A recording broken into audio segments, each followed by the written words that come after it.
As you talk sports, proudly joined for the first time on the channel by Ade Oladipo. How are you doing today, Ade? Not bad, not bad. Good pronunciation as well. I like that. Not bad. Crazy press conference, wasn't it? You know what it is? It was good to see a press conference this big. I hate going to press conferences and a man and a dog turn up. When you see all the world's media, yourself out here, it's impressive to see. So it was good to be here. Yeah. On the pronunciation, is that a Nigerian name? Yes, Nigerian. Yeah, the full name is Adetokunbo Oladipo, but Ade because that's quite a long one to do. But yeah, full Nigerian. Yeah, I'm Nigerian myself, but more into the press conference. You actually said a massive press conference. Tyson Fury running the show. Do you think the reason why there's so much interest? Obviously, we can't discredit Francis. He's got that big punch that everyone's raving about. But do you think Tyson is the big reason why everybody's here? Yeah, he's the showman now. I mean, look, you saw the way he got up. He got up. I thought he was going to sing a song, but he's just so good at talking. You give him a mic, and it's almost like he almost gets us right. We're all like there, waiting to hear what he has to say. It's just fantastic. So look, yeah, he's a showman. In France, it was good. I thought France was good on the mic as well. But you're right. This is the Tyson Fury show. The posters are incredible. The best I've ever seen, by the way. But yeah, it's all about Tyson Fury. But France is going to cause him problems. He will, because he's such a big guy. But surely Fury just does this with ease, because he is that good. So when you say Francis causes some problems, so are you expecting it not to necessarily go in the first 1 or 2 rounds? Do you think that Francis will take it into the late stages? Yeah, I actually don't think Fury stops him or anything like that. I think it goes all the way. And because it goes all the way, I think France is going to be dangerous to the final bell because he is so powerful. I just wonder about his cardio. He's a heavily muscular guy, whereas Fury clearly isn't. But it's going to be interesting. Look, that's why we're all here. We're all here because there's a bit of an intrigue, like what's going to happen. You know, Fury's used to fighting technical stand-up boxers. Ngannou is in that, so how do you prepare for that? So it has its intrigue. Fury, obviously a massive favourite. He is the lineal heavyweight champion. There should be easy work for him. But there's that little question mark about what if Ngannou catches him? Because if Ngannou catches you on the chin, forget it. Forget it.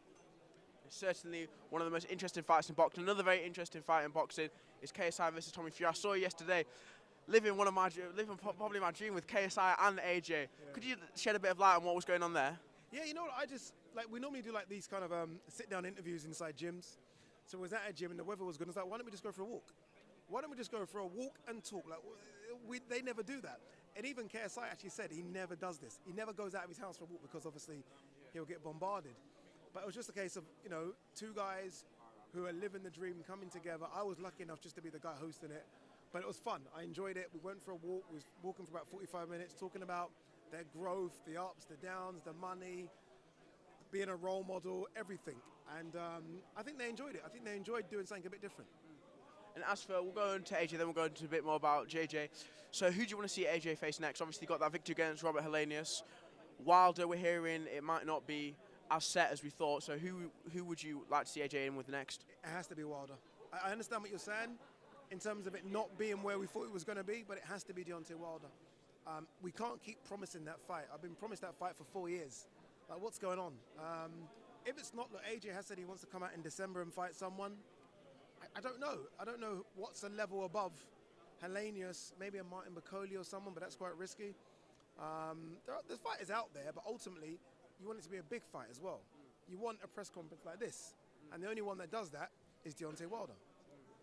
And obviously, a bit more about something that's a bit of a dark cloud over boxing. A lot of recently failed drugs tests. Yeah. Why do you think this is, more coming to light recently? Do you think more people are taking it, or do you think the drugs testing is getting better? What's going on? I just think the drug testing is getting better. I don't think there's enough drug testing in boxing. And now that we're seeing a lot of drug testing in boxing, we're seeing people get caught. And don't get me wrong, a lot of those people still have question marks over them. I think Baumgartner's trying to sort her own thing out. But I think we should be applauding the fact that people are failing drug tests because we now are catching them. But it's not just about catching them. It's about, okay, what happens when you catch them? So are these people going to get 3 or 4 year bans, or is it just a slap on the wrist? So it's all well and good. The drug testers doing what they're doing. But now it's a case of the athletic commissions doing what they should do, which is implementing bans. So we'll see how it plays out. But I think it's just a case of more drug testing. There isn't enough drug testing in the sport because it's so expensive. But boxing's so dangerous, you have to do it. So we'll see. It's not just Matchroom. A couple of PBC fighters have been caught as well. So I think we just need to see more. And hopefully we start to stamp it out. Fingers crossed. As you said, it's not just Matchroom, but obviously Matchroom have been getting a lot of stick because, a lot of the fighters on the card. Do you think that actually they shouldn't be getting stick, then they should be maybe getting plaudits because, they're finding them out. They're not shying away from it. They're owning up, saying, "Look, this is what happened." They're being honest. Yeah, I think so. I think, and you're right. I've seen like people like, oh, here we go, another matchroom fight. I'm like, dude, you should want to see another matchroom fighter get caught. That means they're doing testing. If no one's getting caught, like I think boxing's rife with drugs, and if no one's getting caught, you should be wondering why. Yeah. So the fact that matchroom, and not just any fighters, big fighters, Baumgartner, big fighter, Dillian White, big fighter, the Conor Benn situation. So these are big fighters. So I think it should be a good thing. I think people have digged it out like it's a bad thing. It's not a bad thing. It's a good thing that fighters are getting caught. I just hope that more testing is being done because I know it's expensive. Yeah. And now onto KSI. The odds are against him. Do you think there's any way that he can get the? Obviously, there's a way, but do you think that maybe the odds are too slanted against him? How do you think that fight goes? It's going to be difficult, that one. It is, just because Tommy Fury's so big. Honestly, I did the face-off between them a couple of weeks ago. I couldn't believe the size of Tommy Fury. Like, he's just jacked. Whereas KSI is not that big. Tommy Fury's been boxing a lot longer. KSI hasn't. So, look, Tommy Fury's a big, big favourite. But there's something about KSI. He's got this weird confidence. I don't know where it comes from, that he thinks it's like laughable that he's going to lose. Confidence takes you a long way in this sport. He trains his ass off as well. So I don't know. I'm going to lean towards Fury just because, again, he's the boxer. But you never know with KSI, you know. What I will tell you, though, it's going to do incredible numbers. Like the fact it's Logan Paul, Dylan Dennis, obviously KSI, Tommy Fury, Dean the Great versus Waleed Shah got announced. I know they're trying to work on Slim and Salt Pappy. Yeah. Do you know how crazy? Do you know how crazy a card that is? Yeah. And that's why they're calling it Prime as opposed to 10, Misfits 10. But no, it's going to be crazy. Obviously, I'm hosting it, and I want Wade to come back. I'm fighting for Wade to come back and host it with me. But regardless of who hosts it with me, it's going to be an amazing event. I would happily host it with you.